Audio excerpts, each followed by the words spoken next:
Masa sulit, tapi hidup tidak sulit.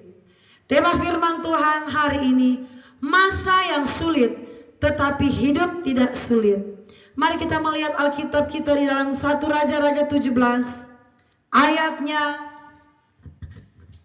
yang ke-12 dan 13.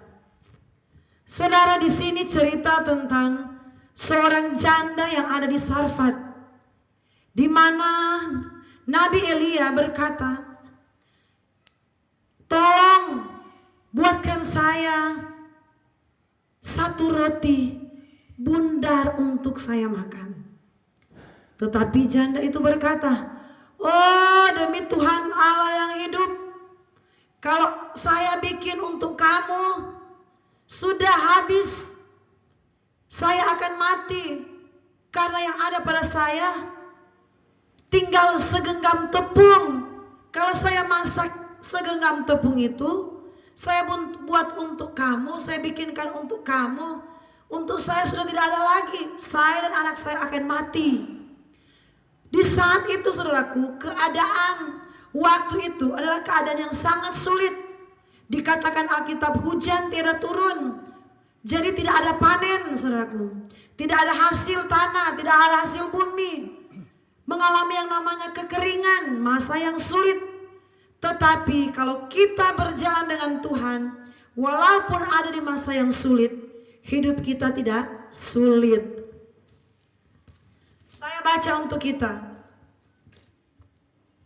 Ayat 12.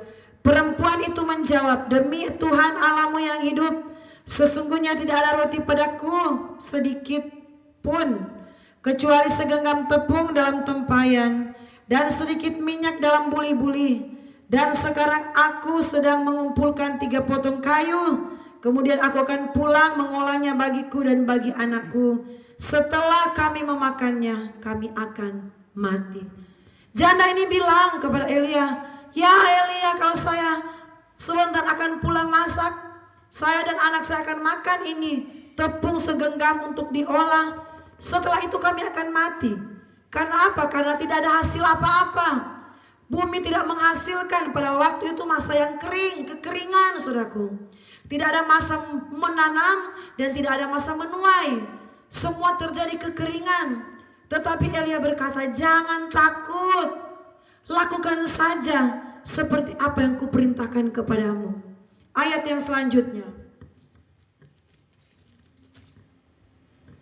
Tetapi Elia berkata, "Jangan takut, pulanglah, buatlah seperti yang kukatakan. Tetapi buatlah lebih dahulu bagiku sepotong roti bundar kecil daripadanya, dan bawalah kemari, barulah kau buat bagimu dan bagi anakmu." Ayat 14. "Sebab beginilah firman Tuhan Allah Israel, tepung dalam tempayan itu tidak akan habis, dan minyak dalam buli-buli itu tidak akan berkurang, sampai pada waktu Tuhan memberikan hujan atas muka bumi." Saudaraku, firman berkata, jangan takut. Lakukan apa yang menjadi firman Tuhan. Kalau kita mau diberkati Tuhan di saat masa yang sulit, jangan takut berkorban. Jangan takut memberi.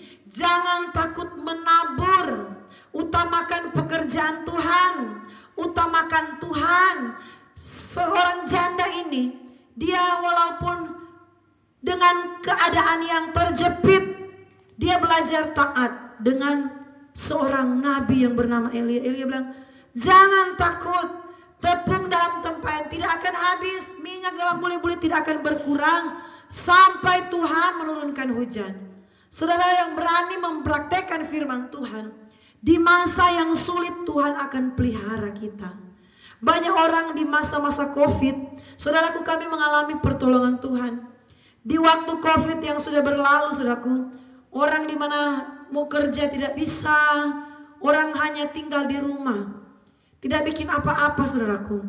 Banyak yang mengalami PHK karena keadaan. Tetapi justru, saudaraku, di masa COVID, Tuhan berikan kami berkat. Kami dapat membeli tanah, saudaraku, di kampung untuk membangun gereja di tempat kelahiran kami. Kami beli tanah itu tanah gereja. Tanah yang kami nasarkan untuk gereja bukan uang dari saudaraku, dari jemaat, tetapi Tuhan kirim berkat dalam hidup kami, saudaraku, di masa yang sulit. Kami simpan, tabung sampai jumlahnya, saudaraku, mencapai 65 juta. Dan kami bayarkan tanah di kampung untuk dibangunkan gereja. Kami melihat pertolongan Tuhan di masa yang sulit.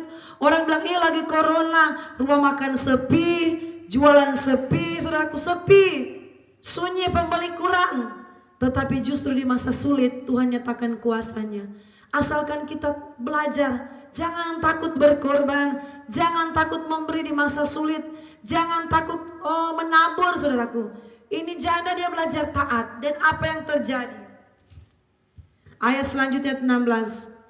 Tepung dalam tempayan itu tidak habis, dan minyak dalam buli-buli itu tidak berkurang, seperti firman Tuhan yang diucapkannya kepada dengan perantaraan Elia. Jadi saudaraku, apa yang utusan Tuhan sampaikan, apa yang pendeta sampaikan, apa yang hamba Tuhan ini sampaikan benar terjadi. Buatkan dulu untuk aku. Ketika kita mengutamakan Tuhan, kita tidak takut-takut berkorban untuk hamba Tuhan yang benar-benar hidup benar sesuai firman Tuhan. Kita tidak takut-takut menabur walaupun keadaan kita berkekurangan. Kita akan melihat pemeliharaan Tuhan di masa yang sulit. Banyak orang boleh bilang sulit, susah, uang tidak mengalir, uang macet, tidak terjadi perputaran uang. Mau cari uang susah. Tetapi kalau kita di dalam Tuhan, tidak takut-takut praktekkan firman Tuhan, seperti yang terjadi dalam kisah seorang janda ini, saudaraku. Sampai masa kekeringan berlalu, tepung tidak habis, minyak tidak berkurang. Karena apa? Karena dia taat. Di masa yang sulit orang-orang akan dipelihara Tuhan. Di masa yang sulit adalah orang yang sudah menabur. Jangan mimpi akan menuai kalau engkau tidak pernah menabur. Jangan mimpi engkau akan memetik hasil yang banyak kalau engkau berkata, nanti kalau saya sudah berhasil, nanti saya sudah sukses baru saya mau menabur. Menaburlah di masa yang sulit. Menaburlah di saat keuanganmu masih sedikit. Menaburlah di saat berkatmu masih terjepit. Itu adalah nilai yang tertinggi di pemandangan Tuhan. Sehingga engkau dipelihara Tuhan dengan ajaib di masa-masa yang sulit. Tuhan Yesus memberkati.